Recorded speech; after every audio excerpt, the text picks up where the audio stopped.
হুয়াল্লাযী লা তাযীগু বিহিল আহওয়া ওয়া লা তালতাবিসু বিহিল আলসিনা ওয়া লা তাখলিকু আলা কাসরাতির রাদ ওয়া লা তানকাদি আজাইবুহু। এই কোরআন হচ্ছে এমন একটি কিতাব, কোন বিকৃতিকারীর ষড়যন্ত্র আল্লাহর কালামের একটি হরফকেও বিকৃতি করতে পারবে না। এই হাদিসের প্রমাণ যদি বাংলার জমিনে কেউ করে থাকেন, তিনি হচ্ছেন আমাদের মুর্শিদ সাহেব কিবলা রাহমাতুল্লাহি আলাইহি। যখন কোরআন শরীফের একটি হরফকে পরিবর্তন করে আরেকটি হরফকে নিয়ে আসার চেষ্টা করা হয়েছিল, এই বাংলার জমিনে আর কোন আলিম মাথা উঁচু করে দাঁড়িয়েছেন কিনা জানি না, কিন্তু একজন দাঁড়িয়েছিলেন, অর্থ দিয়েছিলেন, তিনি হচ্ছেন আমাদের মুর্শিদ সাহেব কিবলা রাহমাতুল্লাহি আলাইহি।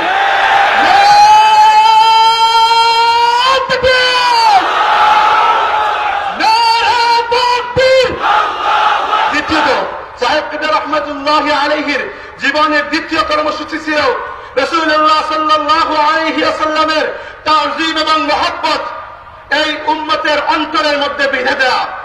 যে তাযীম এবং মহব্বতের ফলে আবু বকর রাদিয়াল্লাহু আনহু সিদ্দিক হয়েছেন, যে তাযীম এবং মহব্বতের ফলে ওমর ইবনে খাত্তাব ফারুক হয়েছেন, যে তাযীম এবং মহব্বতের ফলে উসমান ইবনে আফফান গনি হয়েছেন, যে তাযীম এবং মহব্বতের ফলে আলী ইবনে আবি তালিব আসাদুল্লাহ হয়েছেন, সেই তাযীম এবং মহব্বতকে কর্তন করে ওয়াহাবিবাদের বীজ যখন এই বাংলার জমিনে বপন করার চেষ্টা করা হয়েছিল, সাহেব কিবলা রাহমাতুল্লাহি আলাইহি এখান থেকে বেশি দূর নয়, সৈয়দপুরের জমিনে নিজের শরীরের তাজা রক্ত ঢেলে দিয়েছেন, কিন্তু বাংলার জমিন থেকে আল্লাহর নবীর মহব্বতকে উচ্চ হতে দেননি।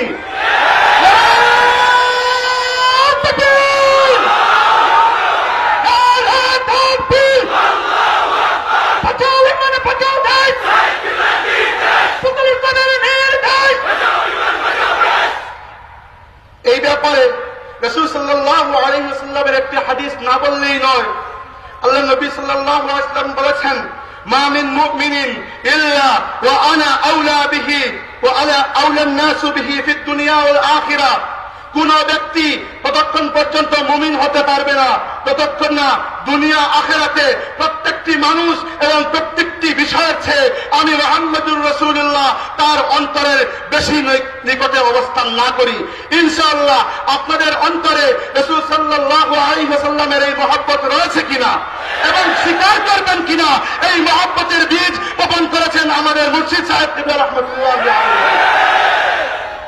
তৃতীয় কর্মসূচি ছিল আমর বিল মারুফ এবং নাহি আনিল মুনকার। প্রত্যেকটি অবস্থায় দনে দনে শ্বাসে শ্বাসে আল্লাহর ওলি এই দিনের পথে মানুষকে কল্যাণের দিকে আহ্বান করেছেন এবং অকল্যাণ থেকে নিষেধ করেছেন। কল্যাণের দিকে আহ্বান করা সহজ, আমি সুদকুরকেও বলতে পারবো চলুন আসরের নামাজ পড়ি, কিন্তু নাহি আনিল মুনকারের কাজটি বড় কঠিন। এই কাজ করা সবার পক্ষে সম্ভব হয় না। কেবল মসজিদে মসজিদে ঘুরে বেড়ানোর নামই নাহি আনিল মুনকার নয়। নাহি আনিল মুনকার হচ্ছে জীবনের সবটুকু শক্তি সম্পদ সবাই ব্যয় করে মানুষকে হাতে হাতে মাঠে গাছে তার দুয়ারে গিয়ে ধরে ধরে আল্লাহর দ্বীনের ছায়া তুলে নিয়ে আসা। সাহেব কিবলা রাহমাতুল্লাহি আলাইহি আমর বিল মারুফ এবং নাহি আনিল মুনকারের এমন খিদমত আঞ্জাম দিয়েছেন, দেখে মনে হয় না যে এটি কোনো ব্যক্তির কাজ, মনে হয় এটি 1 কোটি মানুষের একটি প্রতিষ্ঠানের কাজ ছিল। চতুর্থ যে কর্মসূচি, যেটি সাহেব কিবলার লাগানো চারা গাছ, যেটিকে যতনে লালন পালন করে মহির হয়ে পরিণত করেছেন আমাদের মুর্শিদ বড় সাহেব কিবলা মাদ্দাজিল্লুহুল আলী, সেটি হচ্ছে আল্লাহর সৃষ্টির সেবা। এবং আল্লাহ সুবহানাহু ওয়া তাআলা এই সৃষ্টির সেবার মধ্যে এমন বেশি বারাকাত এবং এমন বেশি মর্যাদা রেখেছেন, মানুষের কল্যাণ করতে পারে এই দিক থেকে আল্লাহ আদম সন্তানকে ফেরেশতার উপরে মর্যাদা দিয়ে দিয়েছেন।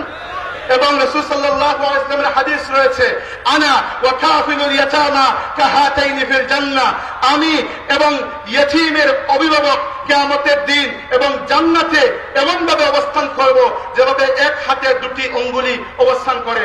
আমরা আশা করতে পারি আমরা কিয়ামতের দিন সাক্ষী দেব ইনশাআল্লাহ যে আমাদের মুর্শিদ বড় সাহেব কিবলা দুনিয়াতে থাকা অবস্থায় প্রত্যেকটি মুহূর্ত ইয়তীমের সেবায় পার করেছেন।